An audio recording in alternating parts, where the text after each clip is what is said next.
ચાલો આજે આપણે ગુજરાતના એક એવા શહેરની વાત કરીએ જેનો વારસો જેની કહાણી માત્ર ઇતિહાસના પાના ઉપર જ નહીં પણ રેશમના એક દોરામાં ગૂંથાયેલી છે.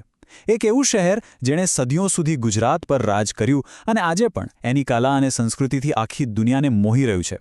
તો તૈયાર થઈ જાઓ પાટણની આ સુવર્ણગાથામાં ડૂબકી મારવા. પણ આ સફર શરૂ કરતા પહેલા એક મિનિટ ચાલો જરા વિચારીએ. કોઈ શહેરનો વારસો અમર કેવી રીતે બને છે? શું મોટા મોટા રાજાઓ અને ભવ્ય ઇમારતોથી? કે પછી એની અસલી ઓળખ, એનો આત્મા, એની કલા અને એના કારીગરોના હાથમાં જીવંત રહે છે? પાટણનો ઇતિહાસ છે ને એ આપણને આ સવાલનો એક બહુ જ રસપ્રદ જવાબ આપે છે. તો પાટણ, જે એક સમયે ઓળખાતું હતું અણહિલવાડ પાટણના નામે, અને આ કોઈ સામાન્ય શહેર નહોતું, જરાય નહીં.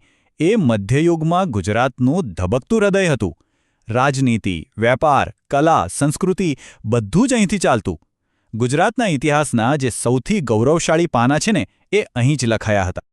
આ આખી કહાણીની શરૂઆત થાય છે છેક 8મી સદીમાં. એ વખતે વણરાજ ચાવડાએ આ શહેરનો પાયો નાખ્યો અને જોતજોતામાં પાટણ ચાવડા વંશની રાજધાની બન્યું અને ધીમે ધીમે આખા ગુજરાત માટે એક બહુ જ મહત્વનું કેન્દ્ર બની ગયું. પણ પાટણના ઇતિહાસનો ખરો સુવર્ણકાળ તો ત્યારે શરૂ થયો જ્યારે સોલંકી વંશનું શાસન આવ્યું. આ જ એ યુગ હતો જેણે પાટણને માત્ર એક રાજધાનીમાંથી એક મહાન સામ્રાજ્યના કેન્દ્રમાં ફેરવી નાખ્યો. ચાલો આ સુવર્ણકાળની ભવ્યતાને થોડી નજીકથી જોઈએ. તો આ ટાઈમલાઈન જુઓ. 9મી સદીથી શાસન શરૂ થયું અને પછી આવ્યા સિદ્ધરાજ જયસિંહ જેવા શક્તિશાળી રાજાઓ. એમના સમયમાં પાટણની કીર્તિ ચારે બાજુ ફેલાઈ ગઈ. એમના પછી કુમારપાળ જેવા કળારસિક રાજાઓએ શિલ્પ અને સ્થાપત્યને એટલું પ્રોત્સાહન આપ્યું કે પાટણ ભણતર અને સમૃદ્ધિનું એક ગ્લોબલ હબ બની ગયું હતું. સોલંકી યુગે પાટણને 2 એવા અમૂલ્ય ખજાના આપ્યા જે આજે પણ એની ઓળખ છે.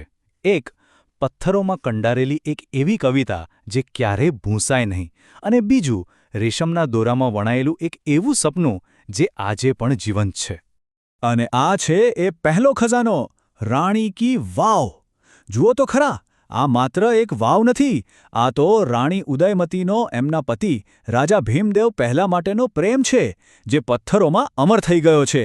એની 7 માળની ભવ્ય રચના, એની દિવાલો પર હજારો શિલ્પો, ખરેખર ભારતીય સ્થાપત્યનો એક અજોડ નમૂનો છે. એટલે જ તો આજે યુનેસ્કોએ પણ આને વર્લ્ડ હેરિટેજ સાઇટનો દરજ્જો આપ્યો છે. અને હવે વાત કરીએ પાટણના બીજા ગૌરવની, વિશ્વભરમાં પ્રખ્યાત પાટોળા.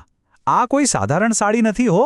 એની બનાવટની જે કળા છે, જેને બેવડી ઇક્ત કહેવાય છે, એ સોલંકી યુગની દેન છે. એમાં થાય શું કે દોરાને વણતા પહેલાં જ એના પર ડિઝાઇન મુજબ રંગ ચડાવવામાં આવે છે. આ કળા એટલી બધી અઘરી છે કે એક સાડી બનતા 6 મહિનાથી માંડીને આખું વર્ષ લાગી જાય. અને ખાસ વાત એ કે એની ડિઝાઇન બંને બાજુ બિલકુલ એક સરખી દેખાય. અને સૌથી મોટી વાત તો એ છે કે આ કલા આજે પણ પાટણમાં જીવંત છે. સોલંકી યુગ પૂરો થયો, પણ પાટણની કહાણી પૂરી નહોતી થઈ. સમયનું ચક્ર ફરતું રહ્યું, નવા શાસકો આવતા ગયા અને દરેક જણ પાટણના વારસામાં કંઈક ને કંઈક નવું ઉમેરતા ગયા. સોલંકીઓ પછી વાઘેલા વંશે શાસન કર્યું.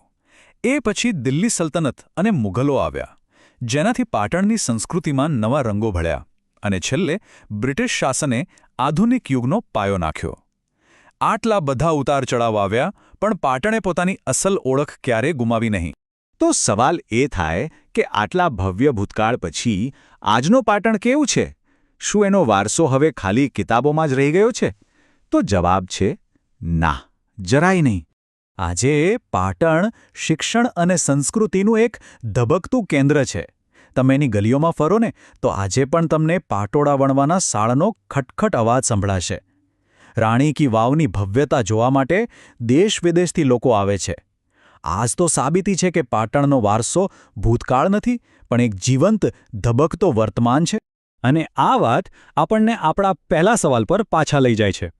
પાટણ આપણને શીખવે છે કે સાચો વારસો મોટી મોટી ઇમારતોમાં નહીં, પણ કલા, જ્ઞાન અને લોકોની ભાવનામાં જીવંત રહે છે. તો ચાલો આપણે પણ વિચારીએ કે આપણે આપણા આજના સમયમાં એવું તે શું બનાવી રહ્યા છીએ જે પાટણના પાટોળા અને રાણી કી વાવની જેમ આવનારી સેંકડો પેઢીઓ માટે એક અમૂલ્ય વારસો બનીને જીવંત રહેશે.